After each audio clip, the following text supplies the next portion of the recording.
নতুন সরকারের কাছে আলেমদের প্রত্যাশা কি? আলেমদের প্রত্যাশা কি? আমি তো আর সব আলেমদের প্রতিনিধি না যে সবাই আমাকে দায়িত্ব দিয়েছে আমি সবার প্রত্যাশা বলে দিব। তবে আমার ধারণা ওলামা একরামের প্রত্যাশা, সর্বস্তরের মানুষের যে প্রত্যাশা রয়েছে সেটা আসলে পরিমাণে অনেক বেশি না, যদি আমাদের সমাজের সমস্যা অনেক বেশি। মোটা দাগে মানুষ, এদেশে মানুষের আবেগ অনেক বেশি, যার কারণে মানুষ অনেক বেশি চায় না। অল্প কিছুতেই বাঙালি অনেক খুশি হয়ে যায়। আর কিচ্ছু না করে যদি শুধুমাত্র এদেশে দুর্নীতিটা দূর করে ফেলতে পারে কেউ, তাহলে আমার মনে হয় এদেশে মানুষের আর অন্য কোনো বিষয়ে দুঃখ খুব একটা থাকবে না। যদি দুর্নীতি মুক্ত সমাজে কোথাও কোনো টাকা লাগবে না, মামুখালো লাগবে না, হাই হ্যালো লাগবে না, সবার জন্য একরকম নিয়ম থাকবে, এটা যদি করা যায়, অর্থাৎ অবিচার, বৈষম্য, জুলুম, চাঁদাবাজি, ঘুষ, এগুলোকে যদি জাদুঘরে পাঠিয়ে দেওয়া যায়, এগুলো যদি করতে দেওয়া না হয়, জিরো টলারেন্সে যাওয়া হয়, এটা যদি প্রতিষ্ঠা করা যায়, তো আমার মনে হয় এই সরকারের কাছে, নতুন সরকারের কাছে মানুষের এর চাইতে আর অনেক ডিমান্ড আছে, কিন্তু এর চাইতে বড় ডিমান্ড আমার মনে হয় আরেকটা নাই। দেখুন, আমি প্রায় সময় বলি 50 বছরের বেশি সময় হয়ে গেছে আমরা দেশটাকে স্বাধীন করেছি, আমাদের বাবারা চাচারা স্বাধীন করেছেন। তো 50 বছরের বেশি হওয়ার পরও এই দেশে এতগুলো সরকার আসছে গেছে, কোনো সরকার এদেশের মানুষের খাবার, মুখের খাবার এবং পানীয়টাকে নিরাপদ করতে পারে নাই। পৃথিবীর বিভিন্ন দেশে আপনারা যাবেন, যারা বিভিন্ন দেশে গেছেন, আপনি পানি পান করবেন, পানি পানের যে ব্যবস্থাপনা একটা রাষ্ট্রে সব জায়গায় আছে, 100% সেফ, নিশ্চিন্তে আপনি পানি পান করতে পারবেন। আমরা যখন বাইরে যাই, আমাদের দেশে দোকানে গেলে, মুদি দোকানে গেলে একটা কেকের প্যাকেট, একটা বনের প্যাকেট বা একটা আপনার ফাস্টফুড আইটেম, এটা মুখে দিতে আমরা 10 বার চিন্তা করি। আর রাস্তার পাশে যে সমস্ত চটপটি বানায়, এটা বানায়, এগুলো খাইতে আমাদের 10 বার চিন্তা হয় যে না জানে কি দিয়ে রাখছে, না জানে কিভাবে তৈরি করছে, তাই না?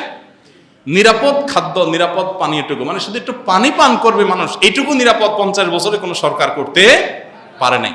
কিন্তু আপনি বাহিরে যাবেন, অবাক হয়ে যাবেন, থাইল্যান্ডের রাস্তা রাস্তা যে আপনার স্ট্রিট ফুড আছে, 100% টেনশন মুক্তভাবে আপনি খেতে পারবেন, কোনো টেনশন নাই যে এগুলো অন্তত হেলদি।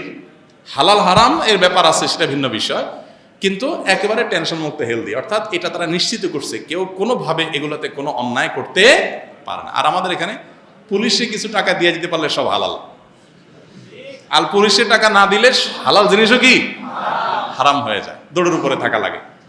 তো এই পরিস্থিতির অবসান হওয়া দরকার।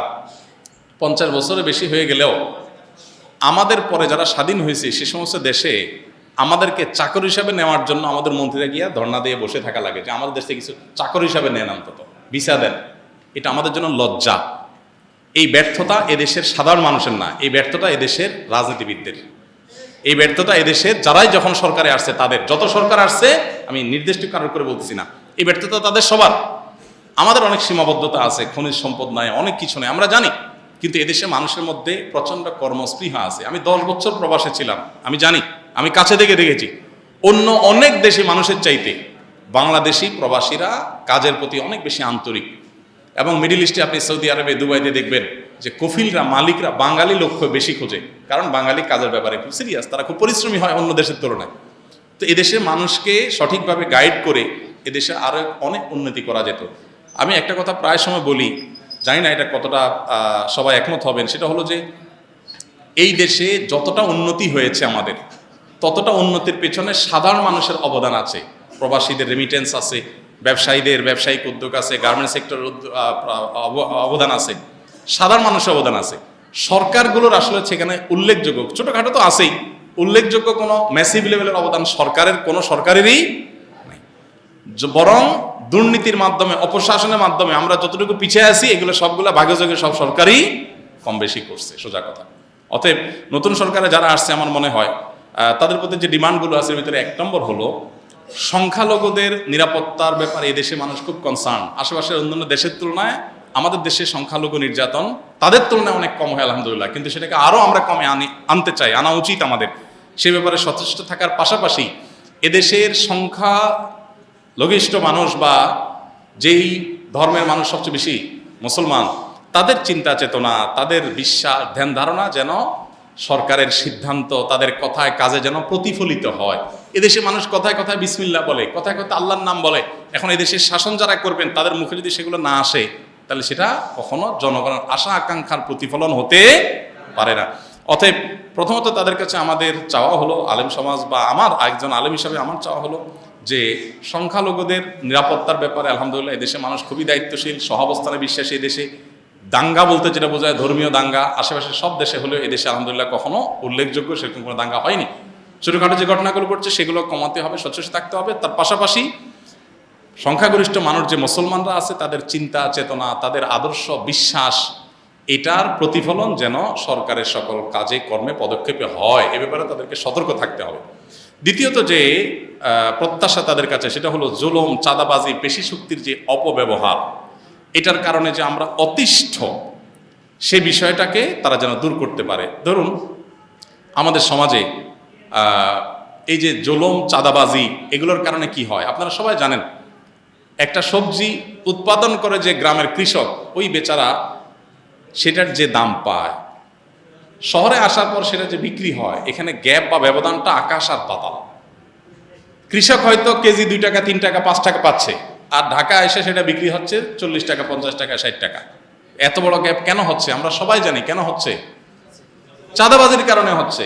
রাস্তা রাস্তা ট্রাক থামায়া থামায়া চাঁদাবাজি, সব পর্যায়ে আড়তে চাঁদাবাজি। এই চাঁদাবাজি করা মানুষদের সংখ্যা তো অনেক বেশি না।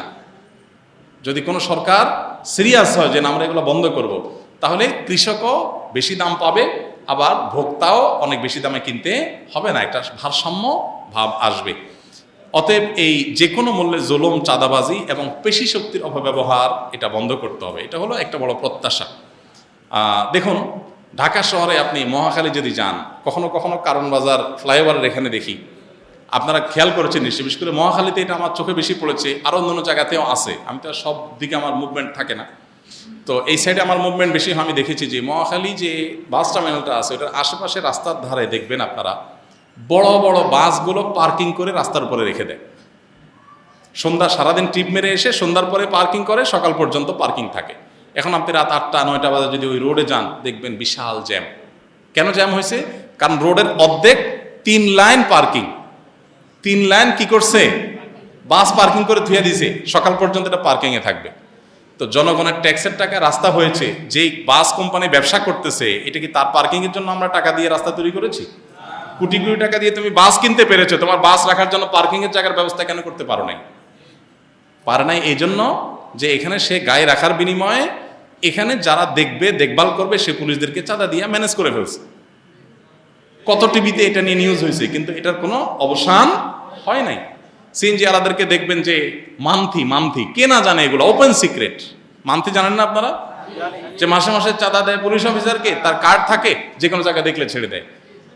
মানে জুলুম, চাঁদাবাজি এগুলো এত খুল্লুম খোলা হয়ে গেছে যে এটা সমাজের রন্ধ্ররন্ধ্র হয়ে গেছে। অতএব আমার মনে হয় অন্যান্য মানুষের মতো আলেমদের প্রত্যাশা হলো যে জুলুম, চাঁদাবাজি এবং পেশি শক্তির ব্যবহার বন্ধ করা। 3 নম্বর চাহিদা হলো, প্রত্যাশা হলো দুর্নীতির ব্যাপারে জিরো টলারেন্সে যাওয়া। কোনো অফিসে, আদালতে, কোথাও যে মানুষের যাতে পেরেশানি পোহাতে না হয়, যে মামু খালু ছাড়া কিছু হবে না, হাই হ্যালো ছাড়া কিছু হবে না, এরকম যেন না হয়। সবার জন্য যাতে সমান সুবিধা থাকে। আমাদের দেশটা অনেক গরিব, অনেক দিক থেকে আমরা পিছিয়ে আছি, নিশ্চয়ই আমরা জানি সেটা, কিন্তু যেটুকু হবে সবার জন্য সমান হোক। কারণ মামু খালু আছে তার জন্য সব হবে, আর যার মামু খালু নাই, হাই হ্যালো নাই, টাকা পয়সা নাই, তার জন্য কিছুই হবে না, এটা যেন না হোক। এটাই হলো প্রত্যাশা। বিষয় হলো যে বিশেষভাবে নিরাপদ খাদ্য, নিরাপদ পানীয়, যেটার কথা আমি বলছিলাম, নিরাপদ ঔষধ, নিরাপদ খাদ্য, নিরাপদ পানীয়, নিরাপদ ঔষধ, এই 3টাতে নিশ্চিত করা। দেখুন যেই ঔষধের মাধ্যমে মানুষ বেঁচে থাকবে, ট্রিটমেন্ট করবে, আমি নিজেও জানতাম না এক সময় যে ওষুধের ক্ষেত্রে এত 2 নম্বরই হয়, যে নকল ওষুধ নাকি হয়। তাহলে একটা মানুষ যে ওষুধ খেয়ে সে সুস্থ হবে, উল্টা ওই ওষুধ খেয়ে সে আর মরে যাচ্ছে। বাংলাদেশের বহু গ্রামে, আমি আমার গ্রামের কথা বলি, আমার গ্রামে, লক্ষ্মীপুরের আমার গ্রামে, শুধু আমাদের বাড়িতে 8 জন মানুষ ক্যান্সারে মারা গেছে। আমার বাবা নিজে ক্যান্সারে মারা গেছে, আমার হাতের উপর দিয়ে চটপট করতে করতে। আমার চাচারা কয়েকজন মারা গেছে, চাচাতো ভাইয়েরা কয়েকজন মারা গেছে। কেন? খবর নিলাম যে পানি যেটা খায় পুরা গ্রামের মানুষ, এটা ক্যান্সারের কারণ।